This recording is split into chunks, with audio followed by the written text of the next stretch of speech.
അന്യഗ്രഹജീവി അഥവാ ഏലിയൻ. ഈ വിശാലമായ പ്രപഞ്ചത്തിൽ നമ്മൾ ഒറ്റയ്ക്കാണോ എന്ന് അന്വേഷിക്കാൻ തുടങ്ങിയിട്ട് നാളുകൾ ഏറെയായി. നമ്മുടെ ഗാലക്സിയിലെ പല നക്ഷത്രങ്ങൾക്കും ചുറ്റും വലം വയ്ക്കുന്ന ഗ്രഹങ്ങളിൽ പഠനങ്ങൾ നടത്തിക്കൊണ്ട് ഭൂമിക്ക് സമാനമായ പല ഗ്രഹങ്ങളും ഇതിനോടകം നമ്മൾ കണ്ടെത്തിയിട്ടുണ്ട്. എങ്കിലും നമ്മുടെ സാങ്കേതിക വിദ്യകൾ ഉപയോഗിച്ച് അതിൽ ഒന്നിൽ പോലും ജീവൻ്റെ സാന്നിധ്യം ഉറപ്പാക്കുവാൻ നാളിതുവരെ നമുക്ക് സാധിച്ചിട്ടേയില്ല. 40,000 കോടി നക്ഷത്രങ്ങളും അവയെ വലം വയ്ക്കുന്ന അനേകം ഗ്രഹങ്ങളുമുള്ള നമ്മുടെ ഗാലക്സിയെപ്പോലെ കോടാനുകോടി ഗാലക്സികളുള്ള ഈ പ്രപഞ്ചത്തിൽ അവരെല്ലാം എവിടെയായിരിക്കും? എന്നാൽ ഈ കാലഘട്ടത്തിനുള്ളിൽ അന്യഗ്രഹജീവികളെ നേരിട്ട് കണ്ടവരും സംസാരിച്ചവരുമുണ്ട്. അവരുടെ വാഹനങ്ങളുടെ ചിത്രങ്ങൾ പകർത്തിയവരുണ്ട്. അന്യഗ്രഹജീവികളെ രഹസ്യമായി പാർപ്പിച്ചിരിക്കുന്ന തടവറകളുണ്ട്. അവരുടെ ശവശരീരങ്ങൾ കുഴിച്ചെടുത്തവർ വരെയുണ്ട്. ഈ അവകാശവാദങ്ങളെല്ലാം സത്യമായിരിക്കുമോ? എന്തുകൊണ്ടായിരിക്കും നമുക്കവരെ കണ്ടെത്താൻ സാധിക്കാത്തത്? ഇതെല്ലാം നമ്മൾ അറിയാൻ പോവുകയാണ്.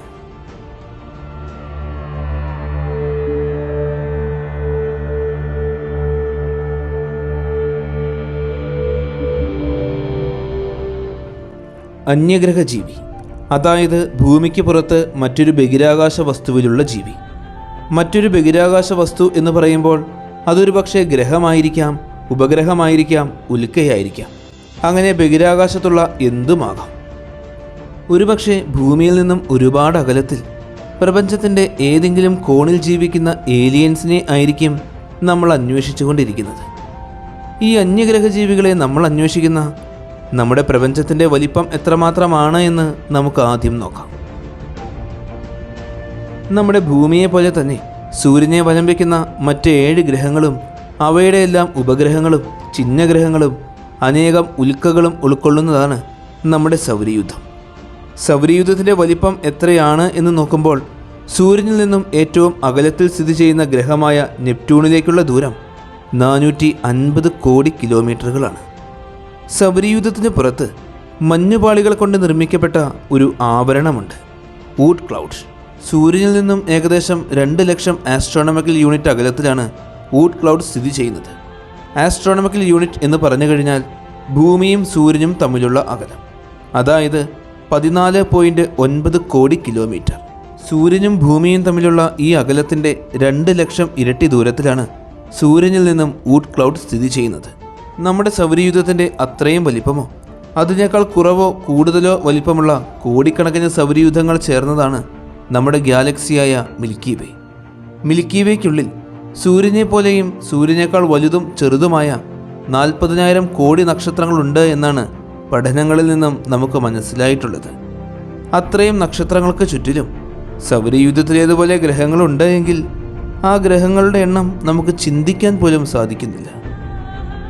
സൂര്യൻ്റെ ഹാബിറ്റബിൾ ഏരിയയിൽ അഥവാ വാസയോഗ്യമായ മേഖലയിൽ നമ്മുടെ ഭൂമി സ്ഥിതി ചെയ്യുന്നത് പോലെ സൂര്യനെ പോലുള്ള നക്ഷത്രങ്ങളുടെ മാത്രം ഹാബിറ്റബിൾ ഏരിയയിൽ എത്ര ഭൂമികളുണ്ടാകും?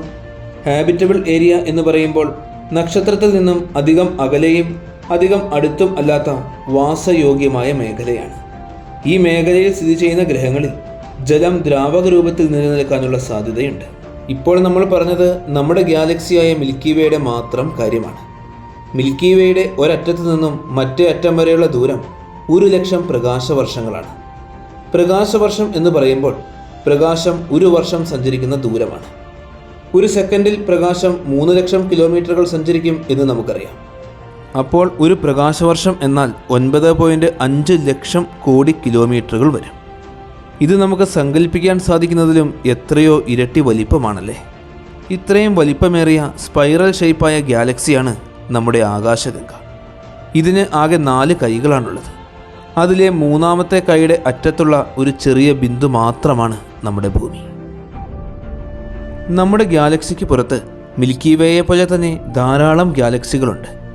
ആകാശഗംഗയടക്കം 54 ഗാലക്സികളുടെ കൂട്ടത്തെ ലോക്കൽ ഗ്രൂപ്പ് എന്നാണ് വിളിക്കുന്നത്. ഈ ലോക്കൽ ഗ്രൂപ്പിൻ്റെ ഒരറ്റത്ത് നിന്നും മറ്റേ അറ്റം വരെയുള്ള ദൂരം 1 കോടി പ്രകാശവർഷങ്ങളാണ്. അടുത്തത് ഇതുപോലെ അനേകം ലോക്കൽ ഗ്രൂപ്പുകൾ അടങ്ങിയ വെർഗോ സൂപ്പർ ക്ലസ്റ്ററാണ്. ഈ ചിത്രത്തിൽ കാണുന്ന ഓരോ ബിന്ദുവും വ്യത്യസ്ത തരത്തിലുള്ള ലോക്കൽ ഗ്രൂപ്പുകളാണ്. ഓരോ ലോക്കൽ ഗ്രൂപ്പിനകത്തും ആകാശഗംഗ പോലെയുള്ള അനേകം ഗാലക്സികളുണ്ട്. വിർഗോ സൂപ്പർ ക്ലസ്റ്ററിൻ്റെ ഒരറ്റത്ത് നിന്നും മറ്റേ അറ്റം വരെയുള്ള ദൂരം 10 കോടി പ്രകാശ വർഷങ്ങളാണ്. ഈ സൂപ്പർ ക്ലസ്റ്റർ പോലെയുള്ള കോടിക്കണക്കിന് സൂപ്പർ ക്ലസ്റ്ററുകളുടെ വലിയ സമൂഹമാണ് ലെനൈക്കെ സൂപ്പർ ക്ലസ്റ്റർ. അതായത് 10 കോടി പ്രകാശവർഷം വലിപ്പമുള്ള കോടാനുകോടി സൂപ്പർ ക്ലസ്റ്ററുകളുടെ വലിയ സമൂഹം. ഈ ലെനൈക്കെ സൂപ്പർ ക്ലസ്റ്ററുടെ വലിപ്പം എന്നത് 52 കോടി പ്രകാശവർഷങ്ങളാണ്. ഇത്രത്തോളം വലിപ്പമുള്ള കോടിക്കണക്കിന് സൂപ്പർ ക്ലസ്റ്ററുകളുടെ വലിയ കൂട്ടമാണ് 9400 കോടി പ്രകാശവർഷം വലിപ്പമുള്ള ഈ ദൃശ്യപ്രപഞ്ചം അഥവാ ഒബ്സർവബിൾ യൂണിവേഴ്സ്. നമ്മുടെ തലച്ചോറിന് ചിന്തിച്ച് മനസ്സിലാക്കാൻ സാധിക്കുന്നതിലും എത്രയോ വലുതാണ് ഈ ദൃശ്യപ്രപഞ്ചം അല്ലേ? ശാസ്ത്രീയ പഠനങ്ങളുടെ അടിസ്ഥാനത്തിൽ ഈ പ്രപഞ്ചം രൂപം കൊള്ളുന്നത് 1380 കോടി വർഷങ്ങൾക്ക് മുൻപാണ്. പിന്നീട് നാളുകൾ കഴിയുന്തോറും കോടിക്കണക്കിന് നക്ഷത്രങ്ങൾ പിറവിയെടുക്കുകയും സൂപ്പർനോവകൾ സംഭവിച്ച് നശിച്ചു പോവുകയും ആ സൂപ്പർനോവയിലെ ഡെൻസിറ്റി കൂടിയ പദാർത്ഥങ്ങളെല്ലാം കൂടിച്ചേർന്ന് പുതിയ നക്ഷത്രമായി മാറുകയും അനേകം ഗ്രഹങ്ങൾ ഈ നക്ഷത്രങ്ങൾക്ക് ചുറ്റും വലം വയ്ക്കാൻ തുടങ്ങുകയും ചെയ്തുകൊണ്ടേയിരുന്നു. അങ്ങനെ 460 കോടി വർഷങ്ങൾക്ക് മുൻപ് 2-3 സൂപ്പർനോവകൾക്ക് ശേഷം രൂപം കൊണ്ട നക്ഷത്രമാണ് നമ്മുടെ സൂര്യൻ. ഭൂമി രൂപമെടുത്തിയിട്ട് ഏകദേശം 454 കോടി വർഷങ്ങളായി. പാറക്കല്ലായും തീഗോളമായും മഞ്ഞുകട്ടയായും മാറി ഏകദേശം 100 കോടി വർഷങ്ങൾ കഴിഞ്ഞിട്ടാണ് ഭൂമിയിൽ ആദ്യമായി ജീവൻ ഉത്ഭവിക്കുന്നത്. ഏകദേശം 370 കോടി വർഷങ്ങൾക്ക് മുൻപ്. പ്രപഞ്ചത്തിൻ്റെ പ്രായം വെച്ച് നോക്കുമ്പോൾ ഭൂമിയും ഭൂമിയിലെ ജീവനും ഉത്ഭവിച്ചിട്ട് നിസ്സാര സമയങ്ങളെ ആയിട്ടുള്ളൂ. അപ്പോൾ ഭൂമി പിറവിയെടുക്കുന്നതിനേക്കാളും മുമ്പുള്ള നീണ്ട കാലഘട്ടങ്ങളിൽ എത്രയോ ഗ്രഹങ്ങളിൽ ജീവൻ ഉത്ഭവിച്ച് പരിണമിച്ചിട്ടുണ്ടാകും. അവരെല്ലാം നമ്മളെക്കാളും ഒരുപാട് സാങ്കേതികമായി പുരോഗതികൾ പ്രാപിച്ച അന്യഗ്രഹ ജീവികളുമായിരിക്കും. സാങ്കേതികമായി പുരോഗതി പ്രാപിച്ചിരിക്കുന്ന സമൂഹങ്ങളെ പ്രധാനമായും 3 തരത്തിലാണ് വേർതിരിച്ചിരിക്കുന്നത്: type 1 civilization, type 2 civilization, type 3 civilization. Type 1 സിവിലൈസേഷനുകൾക്ക് അവരുടെ നക്ഷത്രത്തിൽ നിന്നും പ്രകൃതിയിൽ നിന്നുമുള്ള ഊർജം പൂർണ്ണമായും ഉപയോഗിക്കാൻ സാധിക്കും. നിലവിൽ മനുഷ്യർക്കത് സാധിക്കുന്നില്ല. അതുകൊണ്ട് തന്നെ നമ്മൾ ടൈപ്പ് 1 സിവിലൈസേഷൻ പോലുമല്ല. അടുത്തത് ടൈപ്പ് 2 സിവിലൈസേഷനാണ്. അവരുടെ നക്ഷത്രത്തെ അത്യാധുനിക സംവിധാനങ്ങൾ ഉപയോഗിച്ച് പൂർണ്ണമായും മറച്ച് നക്ഷത്രത്തിൻ്റെ ഊർജം മുഴുവൻ ഉപയോഗിക്കാൻ സാധിക്കും. ടൈപ്പ് 3 സിവിലൈസേഷനിലുള്ളവർക്ക് അവരുടെ ഗ്രഹത്തിൽ നിന്നും പുറത്തു കടന്ന് ആ ഗാലക്സിയെ മുഴുവൻ നിയന്ത്രിക്കാനും ഗാലക്സിയിലൂടെ സഞ്ചരിക്കാനും സാധിക്കും. ശാസ്ത്ര സാങ്കേതിക വിദ്യകളിൽ മനുഷ്യർ ഇത്രത്തോളം പുരോഗതി പ്രാപിച്ചുവെങ്കിലും ടൈപ്പ് 1 സിവിലൈസേഷൻ പോലും ആകുവാൻ നമുക്ക് ഇന്നേ വരെ സാധിച്ചിട്ടേയില്ല. ഇനി പ്രപഞ്ചത്തിൻ്റെ ഏതെങ്കിലും കോണിൽ തങ്ങളുടെ നക്ഷത്രത്തിൻ്റെ ഊർജം മുഴുവൻ ഊറ്റിയെടുത്ത് ആ ഗാലക്സിയെ മുഴുവൻ അടക്കി ഭരിച്ചുകൊണ്ടിരിക്കുന്ന അന്യഗ്രഹ ജീവികൾ ഉണ്ടാകുമോ? ഈ പ്രപഞ്ചത്തിൻ്റെ എവിടെയാണ് നമ്മൾ അവരെ തിരയേണ്ടത്? ഏതു തരത്തിലുള്ള നക്ഷത്രങ്ങൾക്ക് ചുറ്റും വലം വയ്ക്കുന്ന ഗ്രഹങ്ങളിലാണ് അവർ ജീവിച്ചിരിക്കുവാൻ സാധ്യത? മനുഷ്യൻ്റെ ശരീരത്തിൽ അടങ്ങിയിരിക്കുന്ന പ്രധാന കണങ്ങൾ ഹൈഡ്രജനും ഓക്സിജനും കാർബണും നൈട്രജനും ആണ് എന്ന് നമുക്കറിയാം. അതുപോലെ തന്നെ ഈ പ്രപഞ്ചത്തിൽ അടങ്ങിയിരിക്കുന്ന കണങ്ങളും ഹൈഡ്രജനും ഹീലിയം എന്ന ഇനർട്ട് ഗ്യാസും ഓക്സിജനും കാർബണുമാണ്. അതായത് ജീവനുള്ള മനുഷ്യ ശരീരത്തിലെ കണങ്ങൾ തന്നെയാണ് ഈ പ്രപഞ്ചത്തിലുമുള്ളത്. അതുകൊണ്ട് തന്നെ ഭൂമിയിലേതുപോലെ തന്നെ പ്രപഞ്ചത്തിൻ്റെ ഏത് കോണിലും ജീവനുണ്ടായേക്കാം. പ്രപഞ്ചം ഉത്ഭവിച്ച അന്നു മുതൽ ഇന്നുവരെ രൂപം കൊണ്ട നക്ഷത്രങ്ങളെ പ്രധാനമായും 3ആയി തിരിക്കാം. ബിഗ് ബാങ് സംഭവിച്ച് പ്രപഞ്ചം രൂപം കൊള്ളുന്ന സമയത്ത് പ്രപഞ്ചത്തിൽ ജീവൻ നിലനിൽക്കാൻ സാധ്യതയുള്ള ഹൈഡ്രജനും കാർബണും അടങ്ങിയ ഓർഗാനിക് മോളിക്യൂൾസും ഹെവി എലമെൻസും ഉണ്ടായിരുന്നില്ല. അതുകൊണ്ട് തന്നെ അന്ന് രൂപം കൊണ്ട നക്ഷത്രങ്ങൾക്ക് ചുറ്റിലും ജീവൻ നിലനിൽക്കാൻ സാധ്യതയുള്ള ഗോളങ്ങൾ ഉണ്ടായിരുന്നില്ല. പ്രപഞ്ചത്തിൽ ആദ്യം രൂപം കൊണ്ട ഈ നക്ഷത്രങ്ങളെയാണ് പോപ്പുലേഷൻ 3 സ്റ്റാർസ് എന്ന് വിളിക്കുന്നത്. ഏകദേശം 10 ലക്ഷം വർഷങ്ങൾ മാത്രം ആയുസ്സുള്ള ഈ പോപ്പുലേഷൻ 3 വിഭാഗത്തിൽപ്പെടുന്ന നക്ഷത്രങ്ങളെ ഇന്ന് നമുക്ക് പ്രപഞ്ചത്തിൽ കാണുവാൻ സാധിക്കില്ല. അവയ്ക്കെല്ലാം സൂപ്പർനോവ സംഭവിച്ച് നശിച്ചുപോയി. അടുത്തത് ഇവയുടെ സൂപ്പർനോവയിൽ നിന്നും രൂപം കൊണ്ട പോപ്പുലേഷൻ 2 സ്റ്റാർസ് എന്നറിയപ്പെടുന്ന നക്ഷത്രങ്ങളാണ്. സൂര്യനെ പോലുള്ള നക്ഷത്രങ്ങളുമായി താരതമ്യപ്പെടുത്തുമ്പോൾ അവയേക്കാളും ഹെവി എലമെൻസും ഓർഗാനിക് മോളിക്യൂൾസും ഇത്തരം നക്ഷത്രങ്ങളിൽ വളരെ കുറവാണ്. അവയ്ക്ക് ചുറ്റും പാറകളും ലോഹങ്ങളും നിറഞ്ഞ റോക്കി പ്ലാനറ്റുകൾ ഉണ്ടാകാനുള്ള സാധ്യതകൾ തീരെ കുറവാണ്. വാതക ഭീമന്മാരായ ഗ്രഹങ്ങൾ വലം വയ്ക്കുന്ന ഇത്തരം പോപ്പുലേഷൻ 2 എന്ന വിഭാഗത്തിൽപ്പെടുന്ന നക്ഷത്രങ്ങളാണ് ഈ പ്രപഞ്ചത്തിൽ ഏറ്റവും കൂടുതലായിട്ടുള്ളത്. ഇവ നശിച്ചു പോയി കഴിഞ്ഞാൽ അടുത്തതായി രൂപം കൊള്ളുന്ന നക്ഷത്രങ്ങളാണ് പോപ്പുലേഷൻ 1 സ്റ്റാർസ്. നമ്മുടെ സൂര്യൻ അടക്കം പോപ്പുലേഷൻ 1 വിഭാഗത്തിൽപ്പെടുന്ന ധാരാളം നക്ഷത്രങ്ങളുണ്ട്. ഇത്തരം നക്ഷത്രങ്ങൾക്ക് ചുറ്റിലുമാണ് പാറകളും ലോഹങ്ങളും നിറഞ്ഞ ഭൂമിയെപ്പോലുള്ള റോക്കി പ്ലാനറ്റുകൾ വലം വയ്ക്കുന്നത്. നമ്മുടെ ഭൂമിയെപ്പോലെ വാസയോഗ്യമായ മേഖല അഥവാ ഹാബിറ്റബിൾ ഏരിയയിൽ സ്ഥിതി ചെയ്യുന്ന ഗ്രഹങ്ങളിൽ ജീവൻ നിലനിൽക്കാനുള്ള സാധ്യതകളുമുണ്ട്. പ്രപഞ്ചത്തിൽ പോപ്പുലേഷൻ 1 വിഭാഗത്തിൽപ്പെടുന്ന നക്ഷത്രങ്ങൾക്ക് ചുറ്റിലുമുള്ള ഗ്രഹങ്ങളിൽ മാത്രമേ ജീവൻ നിലനിൽക്കുകയുള്ളൂ. നമ്മുടെ ഗാലക്സിയായ മിൽക്കി വേയുടെ മധ്യഭാഗത്ത് ഇതുപോലുള്ള നക്ഷത്രങ്ങൾ ധാരാളമുണ്ട്. അതേപോലെ തന്നെ ആയിരക്കണക്കിന് നക്ഷത്രങ്ങൾ ഒരുമിച്ച് സ്ഥിതി ചെയ്യുന്ന ഓപ്പൺ ക്ലസ്റ്ററിലും ലക്ഷക്കണക്കിന് നക്ഷത്രങ്ങൾ ഒരുമിച്ച് സ്ഥിതി ചെയ്യുന്ന ഗ്ലോബുലർ ക്ലസ്റ്ററിലും പോപ്പുലേഷൻ 1 വിഭാഗത്തിൽപ്പെടുന്ന നക്ഷത്രങ്ങളുണ്ട്. പോപ്പുലേഷൻ 1 വിഭാഗത്തിൽപ്പെടുന്ന ഈ നക്ഷത്രങ്ങൾക്ക് ചുറ്റിലുമാണ് നമ്മൾ അന്യഗ്രഹ ജീവികളെ അന്വേഷിക്കേണ്ടത്. അന്യഗ്രഹ ജീവികളെ അന്വേഷിക്കുന്നതിനുള്ള നമ്മുടെ പരിമിതികൾ എന്തെല്ലാമാണ് എന്ന് നോക്കാം. ഈ പ്രപഞ്ചം നമുക്ക് സങ്കല്പിക്കാൻ പോലും സാധിക്കുന്നതിനേക്കാൾ എത്രയോ വലുതാണ് എന്ന് നമ്മൾ ഇതിനോടകം കണ്ടു കഴിഞ്ഞു. 1,00,000 പ്രകാശവർഷം വ്യാസമുള്ള മിൽക്കി വേ എന്ന നമ്മുടെ ഗാലക്സി പ്രപഞ്ചത്തെ വെച്ച് താരതമ്യപ്പെടുത്തി നോക്കുമ്പോൾ വളരെ വളരെ വളരെ ചെറുതാണ്. ഈ ഗാലക്സിയിലെ ഒരു ചെറിയ അംശം മാത്രമാണ് നമ്മുടെ സൗരയൂഥം. ഈ സൗരയൂഥത്തിലെ മറ്റ് ഗ്രഹങ്ങളിലാണ് നമ്മൾ ആദ്യം അന്യഗ്രഹ ജീവികളെ അന്വേഷിച്ചത്. നമ്മുടെ അയൽക്കാരായ വീനസിലും മാർസിലും ആദ്യം ഭൂമിക്ക് സമാനമായ അവസ്ഥകളായിരുന്നു എന്നാണ് പറയുന്നത്. എന്നാൽ നാളിതുവരെയുള്ള നമ്മുടെ പഠനങ്ങളിൽ നിന്നും നമുക്കവിടെ ജീവൻ്റെ സാന്നിധ്യം കണ്ടെത്താൻ സാധിച്ചിട്ടേയില്ല. എങ്കിലും വീനസിലും മാർസിലും വ്യാഴത്തിൻ്റെ ഉപഗ്രഹമായ യൂറോപ്പിയയിലും ശനിയുടെ ഉപഗ്രഹമായ എൻഗലേഡസ്, ടൈറ്റൻ എന്നിവയിലും ജീവനുണ്ടാകാനുള്ള സാധ്യതകൾ ഉണ്ട് എന്നാണ് ചില പഠനങ്ങൾ പറയുന്നത്. അവിടെ ജീവനുണ്ട് എങ്കിൽ ടാർഡിഗ്രേഡ് പോലുള്ള കഠിനമായ കാലാവസ്ഥകളെ അതിജീവിക്കാൻ കഴിവുള്ള അതിസൂക്ഷ്മ ജീവികൾ ഉണ്ടാകാനാണ് സാധ്യത. നാളിതുവരെ സൗരയൂഥത്തിലെ എല്ലാ ഗ്രഹങ്ങളിലേക്കും തന്നെ നമ്മൾ പേടകങ്ങളെ അയച്ചു കഴിഞ്ഞു. നമ്മുടെ അത്യാധുനിക സംവിധാനങ്ങളെല്ലാം ഉപയോഗിച്ച് അവിടെ ഒരു ഗ്രഹത്തിലും നമുക്ക് ജീവൻ്റെ ഒരു അംശം പോലും കണ്ടെത്താൻ സാധിച്ചിട്ടേയില്ല. മാത്രമല്ല, ഇന്നേ വരെ നമുക്ക് സൗരയൂഥത്തിന് വെളിയിലുള്ള ഒരു അന്യഗ്രഹത്തിലേക്ക് പേടകം അയക്കാൻ കഴിഞ്ഞിട്ടുമില്ല. ഭൂമിയിൽ നിന്നും ഏറ്റവും കൂടുതൽ ദൂരം സഞ്ചരിച്ചിരിക്കുന്ന വോയേജർ പേടകം കഴിഞ്ഞ 45 വർഷങ്ങളായി യാത്ര ചെയ്തിട്ടും സൗരയൂഥത്തിൻ്റെ അതിരിലുള്ള ഊട്ട് ക്ലൗഡ് മേഖലയിൽ പോലും എത്തിയിട്ടില്ല.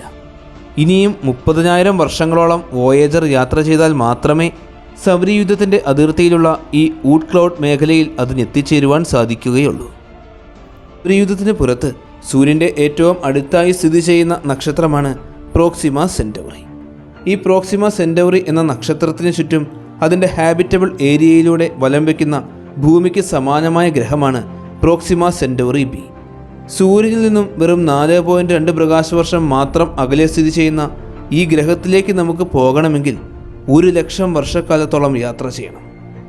നമ്മുടെ തൊട്ടടുത്തുള്ള എക്സോ പ്ലാനറ്റിലേക്ക് പോലും പോകുന്നത് ചിന്തിക്കാൻ സാധിക്കാത്ത നമുക്ക് എങ്ങനെയാണ് നമ്മുടെ ഗാലക്സിയിലെ മറ്റു ഗ്രഹങ്ങളിൽ ജീവിക്കുന്ന അന്യഗ്രഹ ജീവികളെ കണ്ടെത്താൻ സാധിക്കുന്നത്?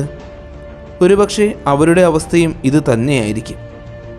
പ്രകാശവേഗതയിലെങ്കിലും സഞ്ചരിക്കാൻ സാധിക്കാത്തിടത്തോളം കാലം നമുക്കവരെ കണ്ടെത്താൻ സാധിക്കുകയേയില്ല. അപ്പോൾ അന്യഗ്രഹ ജീവികളെയും അവരുടെ വാഹനങ്ങളെയും കണ്ടിട്ടുണ്ട് എന്നും അവരെ അമേരിക്കയിൽ തടവിൽ പാർപ്പിച്ചിട്ടുണ്ട് എന്നും അവരുടെ മൃതശരീരങ്ങൾ കുഴിച്ചെടുത്തിട്ടുണ്ട് എന്നുമെല്ലാം പറയുന്നത് എങ്ങനെയായിരിക്കും? അമേരിക്കയിലെ ഏറ്റവും ദുരൂഹതകൾ നിറഞ്ഞു കിടക്കുന്ന പ്രദേശമായി നമ്മൾ കൂടുതലും കേട്ടിട്ടുള്ളത് ഏരിയ 51 കുറിച്ചാണ്.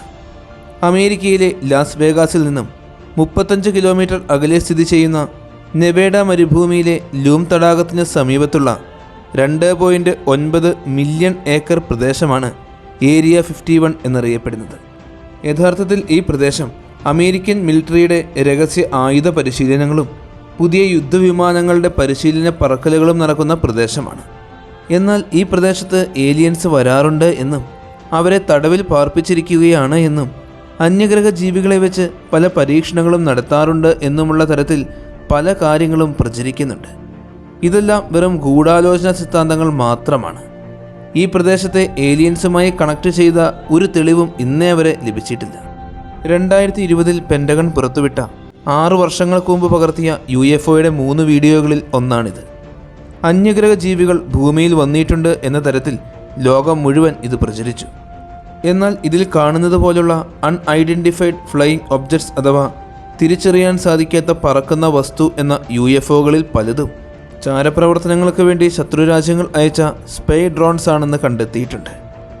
മാത്രമല്ല ഇങ്ങനെ കാണുന്ന ഈ വസ്തുക്കൾ ഫ്ലൈയിങ് ബലൂൺസും സ്പൈ ഡ്രോപ്സും മിലിറ്ററിയുടെ പരീക്ഷണ പറക്കലുകളും ആണ് എന്നാണ് ഈ ദൃശ്യങ്ങളെല്ലാം വിശദമായി പരിശോധിച്ച വിദഗ്ധർ പറയുന്നത്. മാത്രമല്ല UFOകൾ എന്ന് പറയുന്നത് അന്യഗ്രഹ ജീവികളുടെ വാഹനമല്ല. അത് തിരിച്ചറിയാൻ സാധിക്കാത്ത പറക്കുന്ന വസ്തുക്കൾ മാത്രമാണ്. അത് പലതുമാകാം. അതുപോലെ ഏലിയൻസ് തങ്ങളെ തട്ടിക്കൊണ്ടു പോയിട്ടുണ്ട് എന്നും അവരുമായി നിരന്തരം ആശയവിനിമയങ്ങൾ നടത്താറുണ്ട് എന്നും പറയുന്നവരുണ്ട്. ചൊവ്വയിൽ നിന്നും ഭൂമിയിലേക്ക് വന്ന അന്യഗ്രഹ ജീവിയാണ് താൻ എന്ന് അവകാശപ്പെട്ട ബോറിസ്ക എന്ന ബാലനെ എല്ലാവരും ഓർക്കുന്നുണ്ടാകും. ഇതിനൊന്നിനും യാതൊരു വിധത്തിലുമുള്ള ശാസ്ത്രീയമായ തെളിവുകളുമില്ല. ഇതെല്ലാം വെറും അവകാശവാദങ്ങൾ മാത്രമാണ്. ഈ അന്യഗ്രഹ ജീവികളുമായി കണക്ട് ചെയ്ത് നമ്മൾ കൂടുതലും കേട്ടിട്ടുള്ള മറ്റൊരു കാര്യമാണ് ക്രോപ്പ് സർക്കിൾസ്. ഇംഗ്ലണ്ടിൽ തുടങ്ങി ലോകത്തിലെ പല ഭാഗങ്ങളിലുമുള്ള വയലുകളിൽ പ്രത്യേകം ഡിസൈനുകളാൽ നിർമ്മിക്കപ്പെട്ട വൃത്താകൃതിയിലുള്ള രൂപങ്ങളാണ്. അന്യഗ്രഹ ജീവികൾ നിർമ്മിച്ചു എന്നാണ് ഇത് പ്രചരിപ്പിക്കപ്പെട്ടിട്ടുള്ളത്. അതായത് പ്രപഞ്ചത്തിൻ്റെ ഏതോ ഒരു കോണിൽ നിന്നും തങ്ങളുടെ സാങ്കേതിക വിദ്യകൾ ഉപയോഗിച്ച് കോടിക്കണക്കിന് പ്രകാശവർഷങ്ങൾ സഞ്ചരിച്ച് വയലിൽ ചിത്രം വരയ്ക്കുന്നതിന് വേണ്ടി മാത്രം ഭൂമിയിലെത്തി ഉടനെ തിരികെ പോയ അന്യഗ്രഹ ജീവികൾ. പല സ്ഥലത്തും ഇതിൻ്റെ പ്രചാരകർ തന്നെ നിർമ്മിച്ചതാണ് എന്ന് കണ്ടെത്തുകയും അവരെ പിടികൂടുകയും ചെയ്തിട്ടുണ്ട്. ഈ കഴിഞ്ഞ വർഷം അന്യഗ്രഹ ജീവികളുമായി ബന്ധപ്പെട്ട് പുതിയൊരു വാർത്ത നമ്മൾ കേട്ടിരുന്നു. മെക്സിക്കോ സിറ്റിയിൽ 2 അന്യഗ്രഹ ജീവികളുടെ ശവശരീരങ്ങൾ പ്രദർശിപ്പിച്ചു എന്നതായിരുന്നു വാർത്ത. 3 വിരലുകളുള്ള അധികം വലിപ്പമില്ലാത്ത മനുഷ്യരുമായി സാമ്യമുള്ള 2 ശവശരീരങ്ങൾ. ലോകം മുഴുവൻ കാട്ടുതീ പോലെ പ്രചരിച്ചൊരു വാർത്തയായിരുന്നു ഇത്. ഇത് പ്രചരിപ്പിച്ചത് മെക്സിക്കോയിലെ ജേർണലിസ്റ്റും UFOളജിസ്റ്റുമായ ജെയ്മി മൗസൺ ആണ്. ഇതിനു മുൻപ് 2015 ഒരു മനുഷ്യക്കുട്ടിയുടെ ശവശരീരം മമ്മിഫൈ ചെയ്ത് അത് ഏലിയൻ്റെ ശവശരീരമാണ് എന്ന് ഇദ്ദേഹം പ്രചരിപ്പിച്ചിരുന്നു. വീണ്ടും 2017 സമാനമായ രീതിയിൽ ശവശരീരങ്ങൾ കൊണ്ടുവന്ന് അത് ഏലിയൻസിൻ്റേതാണ് എന്ന് പ്രചരിപ്പിച്ചു. പിന്നീട് അതിൻ്റെ എല്ലാം സത്യാവസ്ഥകൾ കണ്ടെത്തുകയും ചെയ്തു. ഇപ്പോൾ വീണ്ടും അതേ വ്യക്തി തന്നെ മറ്റൊരു തട്ടിപ്പുമായി ലോകത്തിന് മുന്നിൽ വന്നിരിക്കുന്നു എന്നതിനപ്പുറത്തേക്ക് ഈ സംഭവത്തിന് യാതൊരു പ്രസക്തിയുമില്ല. അന്യഗ്രഹ ജീവികളാണ് ഭൂമിയിൽ മനുഷ്യനെ സൃഷ്ടിച്ചത് എന്ന് വിശ്വസിക്കുന്നവരുണ്ട്. സൗരയൂഥത്തിൽ 8 ഗ്രഹങ്ങളെ കൂടാതെ മറഞ്ഞിരിക്കുന്ന നിബ്രു എന്നൊരു ഗ്രഹമുണ്ട് എന്നും അവിടെ അനുനാഗികൾ എന്ന അന്യഗ്രഹ ജീവികൾ വസിക്കുന്നുണ്ട് എന്നും അവരാണ് ലക്ഷക്കണക്കിന് വർഷങ്ങൾക്ക് മുമ്പ് ഭൂമിയിൽ മനുഷ്യരെ സൃഷ്ടിച്ചത് എന്നും മനുഷ്യനെ കാണുന്നതിന് വേണ്ടി അവർ ഇപ്പോഴും ഭൂമി സന്ദർശിക്കാറുണ്ട് എന്നും വിശ്വസിക്കുകയും പ്രചരിപ്പിക്കുകയും ചെയ്യുന്നവരുണ്ട്. എന്നാൽ അനുനാഗികൾ എന്നത് പുരാതന കാലത്തെ സുമേറിയക്കാരുടെ ഐതിഹ്യങ്ങളിലുള്ള ദൈവങ്ങളാണ്.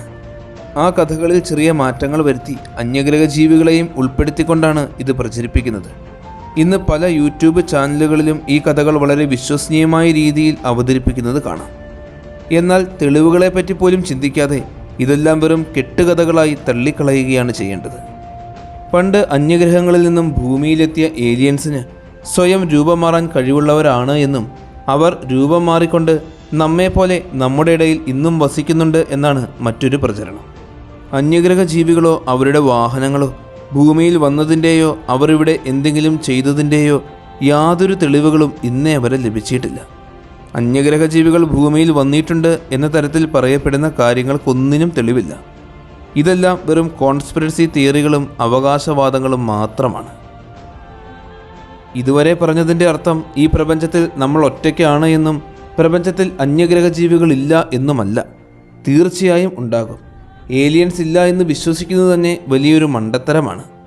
എന്നാൽ അന്യഗ്രഹങ്ങളിൽ ജീവിക്കുന്ന ചെറുതോ വലുതോ ആയ ജീവികളെ നമ്മുടെ സാങ്കേതിക വിദ്യകൾ ഉപയോഗിച്ച് നാളിതുവരെ നമുക്കോ അവർക്ക് നമ്മളെയോ കണ്ടെത്താൻ സാധിച്ചിട്ടേയില്ല എന്നതാണ് സത്യം. നാളുകൾ കഴിയുന്തോറും നമ്മുടെ സാങ്കേതിക വിദ്യകൾ പുരോഗതി പ്രാപിച്ച് നമുക്ക് അവരെ എല്ലാം കണ്ടെത്താൻ സാധിക്കട്ടെ. നിങ്ങൾക്കെന്താണ് തോന്നുന്നത്? ഈ പ്രപഞ്ചത്തിൽ നമ്മൾ ഒറ്റയ്ക്കാണോ? അതോ മറ്റേതെങ്കിലും ഗ്രഹത്തിൽ അന്യഗ്രഹ ജീവികൾ ഉണ്ടാകുമോ? അവർ ഇതിനോടകം നമ്മുടെ ഭൂമിയെ സന്ദർശിച്ചിട്ടുണ്ടാകുമോ? ഇതിനെക്കുറിച്ചെല്ലാമുള്ള നിങ്ങളുടെ അഭിപ്രായങ്ങൾ തീർച്ചയായും കമൻറ്റ് ചെയ്യണം. അന്യഗ്രഹ ജീവികളെക്കുറിച്ചുള്ള ഈ ഒരു വീഡിയോ എല്ലാവർക്കും വളരെ ഇഷ്ടമായി എന്ന് വിശ്വസിക്കുന്നു. നിങ്ങളുടെ സപ്പോർട്ടുകളെല്ലാം കൂടെ ഉണ്ടാകണം. നല്ലൊരു വീഡിയോയുമായി അടുത്ത എപ്പിസോഡിൽ കാണാം.